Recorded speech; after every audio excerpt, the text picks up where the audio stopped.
तो प्रत्यक्ष देखा है वो छोटा सा कमरा 10 बाई 10 का कमरा जिसमें वो रहते थे। पूरी तरह से आध्यात्म के रास्ते में चल चुके होते हैं। जहाँ जहाँ बाबा मंदिर स्थापित करते थे वहाँ अन्नपूर्णा ऑटोमेटिकली स्थापित होती थी साथ में।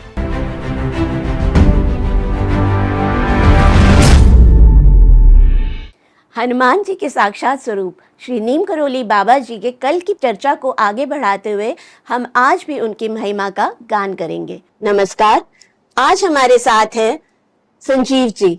स्वागत है आपका। संजीव जी, कल आपने उल्लेख किया था श्री नारायण स्वामी जी का, तो आप उनसे मिलने जाते थे। कैसे रहे आपके अनुभव उनके साथ और क्या क्या बताया उन्होंने महाराज जी के बारे में, आप जरा साझा करें। देखो, नारायण स्वामी जी ने जितना मैंने पिछले एपिसोड में बताया कि उनका बचपन कैसे था, फिर वो बाबा, उनके पिताजी ने बाबा से कुछ प्रतिज्ञा करी थी, वो प्रतिज्ञा किसी कारणवश पूरी नहीं हुई। फिर वो बाबा जी को मिले बिरला जी के पास, फिर बिरला जी के पास बाबा जी ने उनको बोला कि आपके फादर ने मेरे साथ धोखा किया है। फिर वो सारी बातें कंफर्म हुई। तो ये सब देखें कि कितनी बड़ी लीला है। उसी टाइम बिरला जी वो सिविल लाइंस वाला मंदिर सेटअप कर रहे थे, तो वहां ये नारायण स्वामी जी पुजारी अपॉइंट हो गए। तो ये सब बाबा जी की लीलाएं मैं डिस्कस कर रहा था। अब आते हैं वापस नारायण स्वामी जी पे। नारायण स्वामी जी से जैसे मिला मैं, और मतलब एक अद्भुत व्यक्ति थे वो, अद्भुत व्यक्ति। मतलब उनमें इतनी शक्तियां शायद आ चुकी थी, आध्यात्मिक शक्तियां बोलें या इतना उन्होंने जब तब किया था। 30 साल वो एक छोटे से कमरे में रहे, और मैंने तो प्रत्यक्ष देखा है वो छोटा सा कमरा 10 बाई 10 का कमरा जिसमें वो रहते थे और साधना करते थे। लेकिन वो महापुरुष इतना बाबा नीम करोली के बारे में, मतलब उनकी आंखों से आंसू निकलने लगते थे जब वो बाबा जी की बात करते थे। उनका कहना था बाबा जी साक्षात हनुमान है, एकदम साक्षात हनुमान है।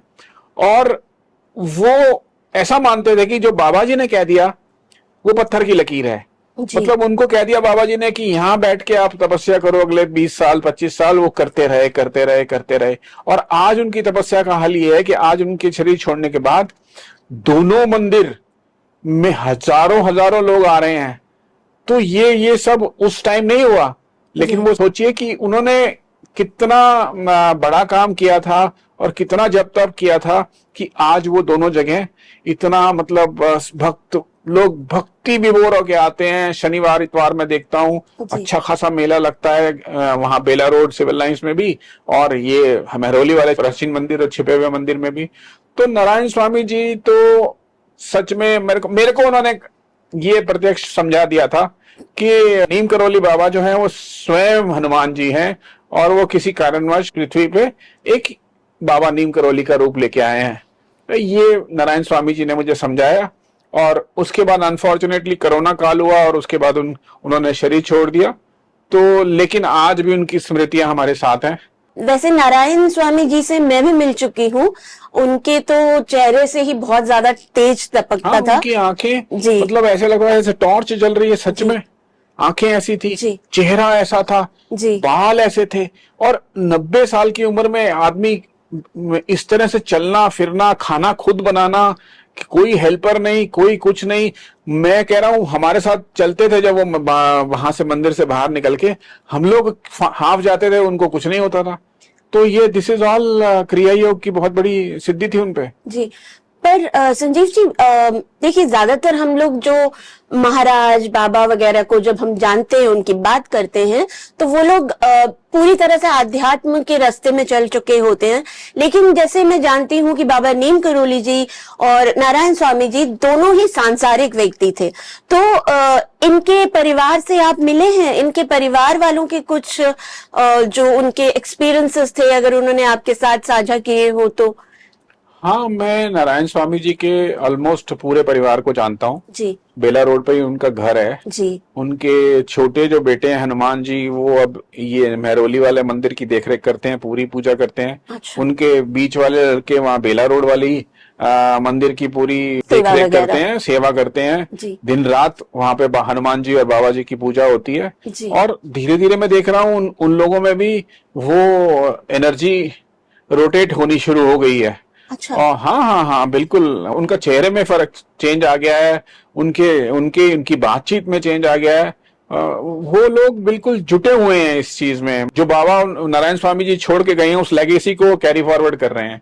लेकिन सबसे बड़ी बात आप ये मानिए कि बाबा के किसी भी मंदिर में कोई इस तरह की पूजा नहीं होती कि रिचुअल की मंत्र जपे जा रहे हैं, कुछ डेफिनेट रिचुअल हो रहा है, वो सब नहीं होता है। वहां सब जाते हैं, हाथ जोड़ते हैं, बाबा को कुछ भोग लगाना होता है, प्रसाद देते हैं और एक बैठ के आराम से मेडिटेशन रूप में जाते हैं। बाबा ने भी यही कहा था कि ध्यान लगाइए और राम राम जपिए। जितना आप राम राम जपेंगे उतने आपके अंदर से क्लीनलीनेस आएगी, अंदर से हम शांत होते जाएंगे। तो सब लोग उसी को फॉलो कर रहे हैं। और सबसे बड़ी बात, एक और बात बताऊं आपको, अब मंदिरों की चर्चा हो रही है। पुराने टाइम कैंची से मैं स्टार्ट कर रहा हूं और शायद और मंदिरों में भी ऐसा मैंने देखा है। बाबा ने कहा था कि हर जहां जहां बाबा मंदिर स्थापित करते थे वहां अन्नपूर्णा ऑटोमेटिकली स्थापित होती थी साथ में, क्योंकि बाबा का एक प्रिंसिपल था कि जो आएगा वो भोजन प्राप्त करके जाएगा। तो आप चाहे कैंची चले जाएं, चाहे जौनापुर मंदिर चले जाएं या और मंदिरों में चले जाएं, मतलब एक प्रथा सी है कि आप आए हैं तो खाना खाए बगैर, प्रसाद खाए बगैर, चाहे वो सुबह हो या शाम हो या रात हो, और वो उसको अन्नपूर्णा का प्रसाद मानते थे।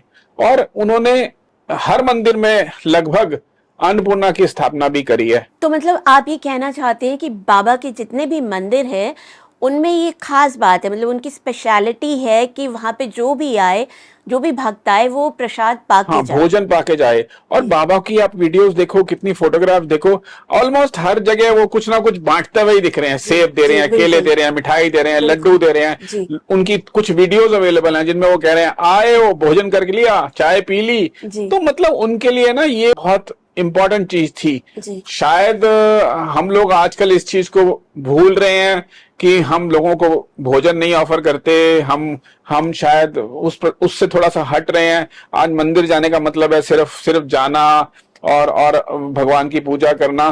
तो बाबा ने ये जो अन्नपूर्णा का प्रसाद जो जोड़ा ना, कि वहां पे हर 24 घंटे खाना बने, चाय बने, लोग जो भी लेके भी आते हैं वो बाबा सब बांट देते थे। तो ये एक बहुत इंपॉर्टेंट चीज है इसमें। संजीव जी, आपने बेला रोड वाले मंदिर और छुपे हुए मंदिर का तो उल्लेख किया है। एक ना ग्वाल पहाड़ी पे भी मंदिर है, वहां पे मैं गई थी। तो आप गए हैं वहां पे, वहां के कुछ अनुभव? मेरा बड़ा अच्छा अनुभव रहा वहां पे जौनापुर में। वहां पे भी एक महापुरुष थे जिन्होंने अब शरीर छोड़ दिया, शर्मा जी। वो भी बाबा के साथ बहुत लंबे अरसे से जुड़े थे। शायद वो माउंट आबू से आए थे। और हाँ, वहां भी बाबा का मंदिर है। वो वहां की देखरेख करते थे, लेकिन वो सच में बाबा के बहुत बड़े भक्त थे। और उनके पास भी बाबा की दी हुई कुछ शक्तियां थी, हनुमान जी की शक्तियां थी। और मैंने तो प्रत्यक्ष अनुभव किया है कि वो उनका भी वही था। जैसे ही आए हो मंदिर में दर्शन करो, अब प्रसाद ग्रहण करो, भोजन करके जाओ, चाय का टाइम है तो चाय पी के जाओ। और दो टूक बात हनुमान जी के प्रिंसिपल्स पे, ना कोई ईर्ष्या नहीं करनी, किसी से कोई भेदभाव नहीं रखना, कोई छलबाजी नहीं करनी। जो हनुमान जी के बेसिक प्रिंसिपल्स हैं उनको वो भी मानते थे, उनको वो भी प्रोपेगेट करते थे। और उन्होंने ही मुझे प्रेरित किया था कि आप कैंची दोबारा जाओ। तो मैं कैंची गया। कैंची में मैं जोशी जी को भी मिला। अनन्य भक्त बाबा के, किस सेवा भाव से वो बाबा के मंदिर की सेवा करते हैं, बाबा के, वो ये बड़ी अद्भुत सी चीजें हैं। संजीव जी, आप कैंची की बात करते हैं तो मुझे सिद्धि माई याद आती हैं। तो बाबा खुद कहते थे कि वो उनमें विंध्यवासिनी का वास है। तो आप कुछ बताना चाहेंगे हमारे दर्शकों को? मैंने एक जगह कहीं पढ़ा था कि बाबा मंदिर से नीचे आ रहे थे स्टार्टिंग में, तो वो पालकी पे थे। तो उन्होंने कहा था कि ये देवी का घर है। और फिर देखिए वो बचपन से बाबा जी की शरण में आ गई सिद्धि माई, और बाबा जी के शरीर छोड़ने के बाद भी उन्होंने उस परंपरा को जारी रखा।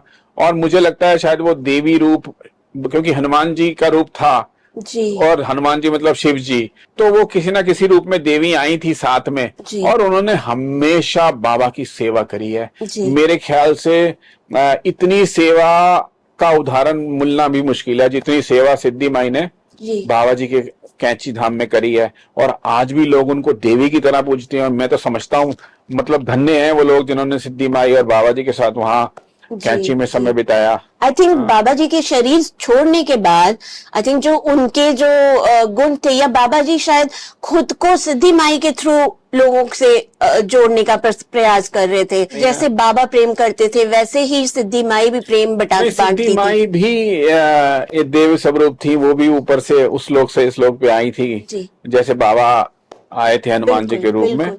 तो वो शक्तियां तो थी उन पे। वो तब तक बाबा थे तो वो एक अपना अलग रोल जी, बैकफुट पे थी। बिल्कुल। और फिर बाबा जाने के बाद उन्होंने थोड़ा सा आगे आई, जी। लेकिन वो बाबा की सेवा में ही लगी रही लास्ट तक, और उनका ध्येय ही शायद ये था। और जब बाबा वृंदावन चले गए, जी। बाबा ने जाके वृंदावन में शरीर छोड़ा, जी। तो वृंदावन में बाबा का पैतृक निवास भी है शायद वो, और वहां उनके परिवार के और लोग भी रहते हैं। वहीं बाबा ने शरीर छोड़ा। और कितनी अद्भुत बात है, देखिए बाबा कितने साल से यहाँ रह रहे थे, अचानक बाबा को लगा कि नहीं अब मुझे चलना चाहिए, अब मुझे चलना चाहिए। वो बेचैनी थी उनमें दो दिन तक। जी। और फिर वो बिल्कुल रुके नहीं और सीधा वृंदावन गए, और वृंदावन जाते ही उन्होंने शरीर छोड़ दिया। हाँ जी। और वृंदावन में उनकी समाधि बनी। अद्भुत जगह है वृंदावन, इतनी एनर्जी है वहां पे। आप जाइए कभी उस मंदिर में, उस आश्रम में, गौशाला भी है पीछे, वो सब इतनी अद्भुत एनर्जी है। तो ये सब बाबा की लीलाएं हैं जो चलती जा रही हैं। तो जो वृंदावन में जो महाराज जी जैसे हम लोग भक्त लोग उनको कहते हैं, उनकी जो समाधि मंदिर है, तो वहां पे अभी कौन है? लाइक उनके परिवार वाले ही वहां पे सारा कुछ संभाल रहे हैं, या उनके भक्त अनुयायी हैं? ऐसा मुझे लगता है कि उनके परिवार के लोग ही क्योंकि वो रहते भी शायद वहीं हैं। जी। तो जैसा मुझे लगता है। जी। तो क्योंकि मैं बहुत पहले उनके बाबा जी के छोटे पुत्र को मिला था वहां पे। जी। वो वहीं रहते हैं और उस पावन भूमि की देखरेख कर रहे हैं। जी। और पहले वो खाली समाधि मंदिर था, अभी गौशाला और अलग अलग चीजें आ गई हैं। जी। एक छोटी सी कहानी सुनी थी मैंने, वहां पे एक साधु महाराज जी हैं जो बोलते नहीं है। क्या आप थोड़ा सा उनके बारे में बताएंगे? बड़े आश्चर्य की बात है, अब वो शायद वहां नहीं है। जी। लास्ट टाइम में जब मैं गया था तो शायद वो शायद कैंची शिफ्ट हो गए हैं। अच्छा। तो वो बड़े अद्भुत मेरे को लगा। वो बाबा की सेवा में रहते थे, इतने पंक्चुअल, इतने बजे मंदिर खुलेगा, अगर 12 बजे मंदिर बंद करना है तो 12 बजे मंदिर बंद। जी। और वो अपने रूम में, वो किसी से बात ही नहीं करते थे। मतलब उन्होंने शायद मौन व्रत रखा हुआ था। और ऐसा क्या मैंने सुना है कि बाबा ने शायद उनको एक बार ही कहा था कि अब बहुत हो गया, आप चुप रहे। मतलब वो बोलते ज्यादा थे? मुझे नहीं पता, लेकिन ऐसा कहा गया है कि बाबा ने उनसे कहा कि आप चुप रहे। किन्हीं वजहों से कहा मुझे नहीं पता, लेकिन उसके बाद उन्होंने कभी नहीं बोला। आज तक वो मौन धारी किए हुए हैं। 10 बारी मैं गया, वो आशीर्वाद भी देते हैं, वो सब तरह से समझाते भी हैं, सिंबल से भी समझाते हैं, लेकिन मुंह से उनकी मैंने आवाज नहीं देखी है। तो ये सब बाबा की शक्तियां हैं। आप आए, बहुत बहुत धन्यवाद। तो आप देखिए महाराज जी की कृपा, कैसे उन्होंने यूनिवर्स को एक साथ बुनने की कोशिश करी, एक साथ अपने प्रेम के धागे में पिरोने की कोशिश करी। आगे हम इस पॉडकास्ट को आगे और जारी रखेंगे। आप बने रहिए हमारे YouTube channel astro beyond stars के साथ।